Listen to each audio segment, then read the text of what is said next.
दोस्तों, गौतम बुद्ध कहते हैं कि हम अपने जीवन में जो कार्य करते हैं वो सबसे पहले हम अपने मन में करते हैं। हमारे सारे कर्मों का प्रधान हमारा मन होता है और वे मन से ही बनते हैं। अगर कोई भी मनुष्य अशुद्ध मन से बोलता है या अपने काम को करता है तो दुख उसके पीछे पीछे वैसे ही आती है जैसे गाड़ी का पहिया बैल के पीछे पीछे आती है। और अगर वो शुद्ध मन से बोलता है और अपने काम को करता है तो सुख उसके साथ उसके छाया की तरह बनी रहती है। दोस्तों, एक इंसान आज जो कुछ भी होता है वो होता है अपने मन की वजह से। हमारा मन हमारी पूरी जिंदगी को निर्धारित करती है। एक इंसान अपने जीवन में क्या करेगा, कहाँ तक जाएगा, ये पूरी तरह से इस बात पर निर्भर करता है कि उसका मन कैसा है। जो अपने मन को अपने वश में रखते हैं और अपने मन की सहायता से सही काम करते हैं वो अपने जीवन में बहुत आगे जाते हैं। हम अपने जीवन में सुखी या फिर दुखी होते हैं अपने मन की वजह से, इसीलिए सुख और दुख को मन की स्थिति भी कहा जाता है। हमारे जीवन में चाहे कितना भी दुख क्यों ना हो, लेकिन अगर हम अपने मन की स्थिति को ठीक कर लें और उसे सही नज़रिए से देखें तो हम कभी भी दुखी नहीं हो सकते।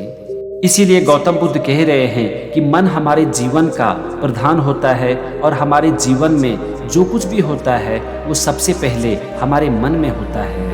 गौतम बुद्ध आगे कहते हैं कि जो लोग दूसरों के बारे में ऐसे विचार रखते हैं कि उसने मुझे गाली दी, उसने मुझ पर हमला किया, उसने मुझे हराया और उसने मुझे लूटा, उसकी नफरत कभी खत्म नहीं होती। और जो लोग दूसरों के बारे में ऐसे विचार नहीं रखते उसकी नफरत खत्म हो जाती है। दोस्तों, हमारे मन में दूसरों के प्रति नफरत होगा या फिर प्रेम, ये इस बात पर निर्भर करता है कि हम अपने मन में दूसरों के प्रति क्या विचार रखते हैं। हर इंसान में कुछ न कुछ अच्छाइयाँ होती है तो कुछ न कुछ बुराइयाँ।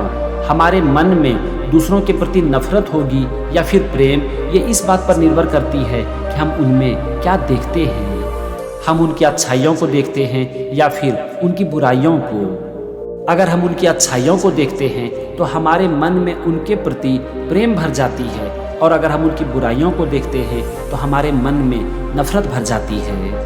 ये पूरी तरह से हमारे हाथ में है कि हम दूसरों में क्या देखना चाहते हैं। हम दूसरों में जो भी देखेंगे उसी प्रकार के भाव हमारे मन में उत्पन्न होंगे। गौतम बुद्ध आगे कहते हैं कि कभी भी नफरत को नफरत से खत्म नहीं की जा सकती, ये इस दुनिया का शाश्वत नियम है।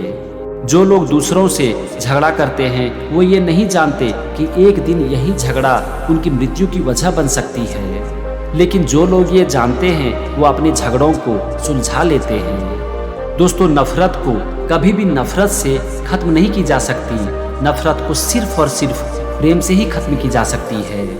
हम जितना अपने मन में दूसरों के प्रति नफरत पैदा करेंगे, हमारी नफरत उतनी ही बढ़ती चली जाएगी।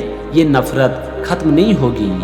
नफरत को खत्म करने का सिर्फ एक तरीका है कि हम उनकी अच्छाइयों को देखें और अपने दिल में उसके प्रति प्रेम की भावना जगाएं। बहुत बार दूसरों से एक छोटा सा झगड़ा हमारी मृत्यु की वजह बन जाती है। इसीलिए ज़रूरत से ज़्यादा हमें झगड़े को तूल नहीं देनी चाहिए और हमें कोशिश करनी चाहिए कि दूसरों के साथ मिल बैठकर हम अपने झगड़े को सुलझा लें।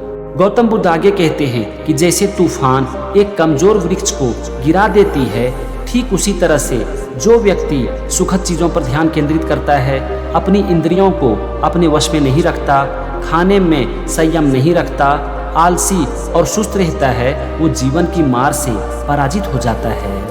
इसके विपरीत जो व्यक्ति अप्रिय चीज़ों पर ध्यान केंद्रित करता है, अपनी इंद्रियों को अपने वश में रखता है, अपने खाने पीने पर नियंत्रण रखता है और वफादार और मेहनती है, वो जीवन की मार से कभी भी पराजित नहीं होता। जैसे कि तूफान कभी भी एक पहाड़ के चट्टान को हिला नहीं सकती। दोस्तों, गौतम बुद्ध यहाँ पर कह रहे हैं कि हमें जीवन में मेहनत करने की ज़रूरत है, ना कि आराम से समय को बर्बाद करने की। हमें ज़रूरत है मेहनत करने की, अपनी इंद्रियों को अपने वश में रखने की, ताकि हमारा मन इधर उधर भटक ना सके। हमें अपने खाने पीने पर भी नियंत्रण रखना चाहिए और जीवन में कभी भी आलस नहीं करनी चाहिए।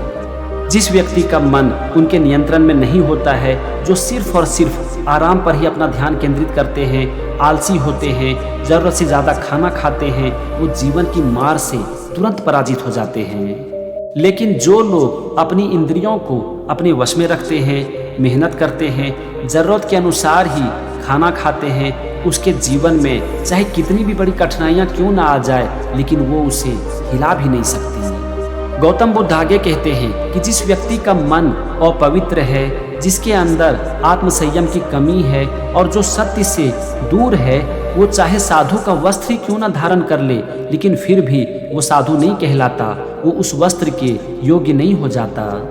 और जिसने अपने मन को शुद्ध कर लिया है, जिसके अंदर आत्मसंयम है और जो सत्य का पालन करता है, वो निश्चित रूप से उस वस्त्र के योग्य है। दोस्तों, हम जो कुछ भी हैं वो हैं अपने अंदर की वजह से, ना कि अपने बाहर की वजह से। एक व्यक्ति सिर्फ इसलिए साधु नहीं कहलाता कि उसने साधु का वस्त्र पहन लिया है, बल्कि एक व्यक्ति साधु बनता है अपने गुण से और अपने कर्मों से। अगर हमारा मन शुद्ध है और हमारी आत्मा पवित्र है, तो फिर हम साधु का वस्त्र धारण करें या ना करें, लेकिन हम साधु ही कहलाएंगे। इसीलिए अगर आप अच्छे व्यक्ति बनना चाहते हो तो सत्य का पालन करो, अपने अंदर आत्मसंयम रखो और अपने मन को पवित्र करो।